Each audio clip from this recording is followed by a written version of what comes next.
దేవుని బాధ దేనికోసం, ఎవరి కోసం? ఆదికాండం 6వ అధ్యాయం 6వ వచనం.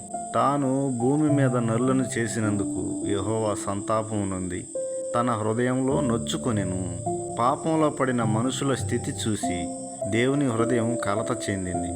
ఆయన మనల్ని సృష్టించినది సంతోషించడానికి కాదు, ఆయనతో సంఘంలో జీవించేందుకు. కానీ మనం ఆయన్ని వదిలి వెళ్ళినప్పుడు ఆయనకు చాలా బాధ కలుగుతుంది.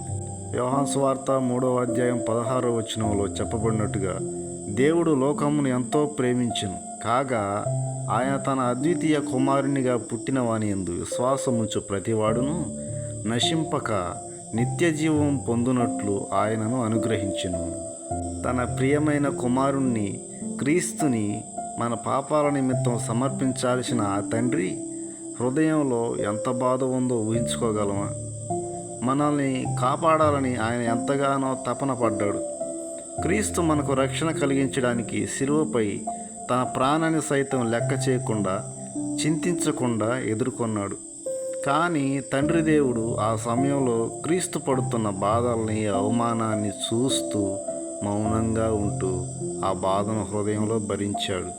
ఎఫెసీయులకు రాసిన పత్రిక 4వ అధ్యాయం 30వ వచనంలో దేవుని పరిశుద్ధాత్మను దుఃఖపరచకుడి, విమోచన దినం వరకు ఆయన యందు మీరు ముద్రింపబడి ఉన్నారు. అంటే మనం తప్పు చేయగానే ఆయన మన మీద కోపపడడం కాదు, ఆయన దుఃఖిస్తాడు. మన హృదయాన్ని దూరం చేసుకుంటే ఆయన హృదయం కలవరపడుతుంది. ఒకసారి ప్రార్థనలో కళ్ళు మూసుకుని ఆయన ముఖ స్థితిని చూడండి. ఆయన మన కోసం ఎంత బాధపడుతున్నాడో తెలుస్తుంది. ఒక మాట చెప్తాను, మన పాపానికి విలువ ఎంతంటే దేవుని హృదయం పగిలేంత.